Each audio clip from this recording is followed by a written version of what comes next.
श्रीमती रीना रे, NIOS के chairman CB Sharma ji, Goyal साहब, यहाँ उपस्थित दूसरे अधिकारीगण और मीडिया के मित्रों, क्वालिटी एजुकेशन सबसे बड़ा चैलेंज है हम सभी के लिए, न सिर्फ गवर्नमेंट ऑफ इंडिया के लिए, हमारे डिपार्टमेंट से रिलेटेड डिफरेंट ऑर्गेनाइजेशंस के लिए, बल्कि आप सब के लिए भी और देश भर के लिए, सब के लिए। जब क्वालिटी ऑफ एजुकेशन की बात करते हैं तो जब तक टीचर की क्वालिटी को हम नहीं ठीक करेंगे तब तक बच्चों में क्वालिटी एजुकेशन देना कतई संभव नहीं। और इस दृष्टि से RT एक्ट के अनुसार अनट्रेन लोगों को टीचर अब नहीं होना है। यह व्यवस्था पहले से थी, लेकिन कतिपय कारणों से अनट्रेन्ड लोग, कई राज्यों की अपनी समस्या थी, ट्रेंड लोग उस समय उतने नहीं थे, जिस वजह से इंस्टीट्यूशंस में आ गए, गवर्नमेंट स्कूल्स में भी और प्राइवेट स्कूल्स में भी। लेकिन अब अंतिम रूप से RT एक्ट में अमेंडमेंट के बाद यह सभी स्टेट्स के लिए, प्राइवेट ऑर्गेनाइजेशंस के लिए, सभी के लिए 2019 तक अंतिम डेडलाइन है। उसके बाद भी अगर कोई अनट्रेन्ड टीचर कहीं स्कूल में रह जाएगा तो उसकी सेवा आगे नहीं रह पाएगी। यह अंतिम रूप से अब है। तो डिफरेंट स्टेट से भी मेरा आग्रह है और प्राइवेट इंस्टीट्यूशंस चलाने वाले लोगों से भी कि अब आगे कोई मौका आपके लिए नहीं होना है। इसलिए दिमाग में यह बात बिल्कुल उनको नहीं रखनी चाहिए कि शायद कुछ ऐसी स्थिति आएगी तो फिर से हम गवर्नमेंट ऑफ इंडिया या HRD के सामने प्रस्ताव लेकर फिर से जाएंगे कि इतने लोग छूट गए हैं, बच गए हैं।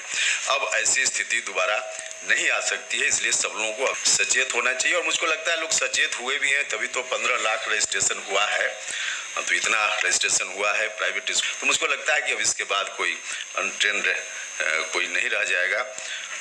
NIOS को मैं इस अवसर पे बहुत बहुत बहुत धन्यवाद देना चाहता हूँ। NIOS एक तरह से कहा जाए तो समाधान का पिटारा है, सॉल्यूशंस का पिटारा है।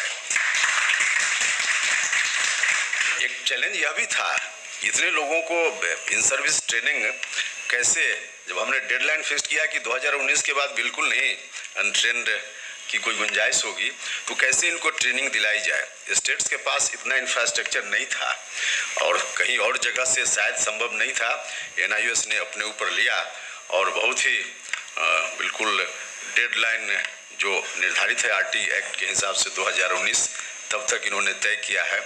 और इन्होंने अभी आपने देखा, जब दिखा रहे थे कि 50% हायर सेकेंडरी में जिनका मार्क्स है वही इसमें रजिस्ट्रेशन ले पाएंगे। इन्होंने इस साथ यह भी कहा कि जिनके पास नहीं है तो उनके लिए अलग से मौका है, इनके यहाँ अलग से एग्जाम देकर उसको भी इन्हांस कर सकते हैं। तो इसलिए मैंने कहा कि जहाँ समस्या है तो सॉल्यूशन भी इनके पास है, तो समाधान का पिटारा है NIOS। इसके लिए बहुत बहुत धन्यवाद। मैं समझता हूँ कि अब आपके इस स्टेप से, हमारे मंत्रालय के इस स्टेप से देश में क्वालिटी एजुकेशन लाने में हमको बहुत सहूलियत होगी। क्वालिटी एजुकेशन लाने के लिए बहुत सारे स्टेप्स और भी लिए जाने हैं, जिसमें हमारा मंत्रालय, डिफरेंट स्टेट्स गवर्नमेंट सबको मिलकर करना है, तो सभी लोग कर रहे हैं। तमाम चीज़ों में आज का जो यह स्टेप है बहुत ही कारगर साबित होगा, मैं उम्मीद करता हूं। और इन्हीं शब्दों के साथ आप सभी का भी और फिर से NIOS और इनके चेयरमैन शर्मा जी का बहुत बहुत धन्यवाद करता हूं।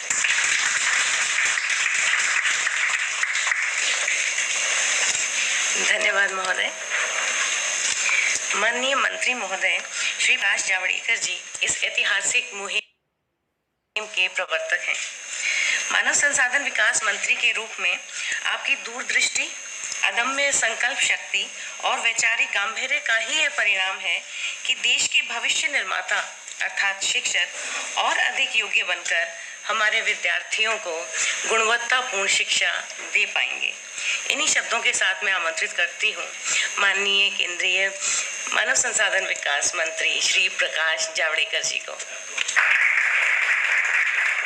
मेरे साथी उपेंद्र कुशवाहा जी, NIOS के चेयरमैन शर्मा जी, हमारी विशेष सचिव रीना रे, और सभी अधिकारी, और आज जिस स्वयं का उपयोग इतनी बड़ी तादाद में हो रहा है, उस स्वयं की रचना जिन्होंने की, लगभग ये चारों लोग इधर है जो उससे सौभाग्य है। AICT के चेयरमैन है सहस्त्रबुद्धे जी, हमारे देवांग कक्कर जी है मुंबई IIT के डायरेक्टर, चतुर्वेदी जी है IIT रुड़की, और सुब्रमण्यम है हमारे एडिशनल सेक्रेटरी, वो भी अभी इम्पैनल्ड सेक्रेटरी है। तो मेरे यहाँ सभी अभी सेक्रेटरी बन रहे हैं। तो आज मुझे बहुत खुशी है कि 2009 में जो कानून बना और वहाँ 6 साल दिए गए थे कि अप्रशिक्षित शिक्षक है उनको प्रशिक्षण करना है 2000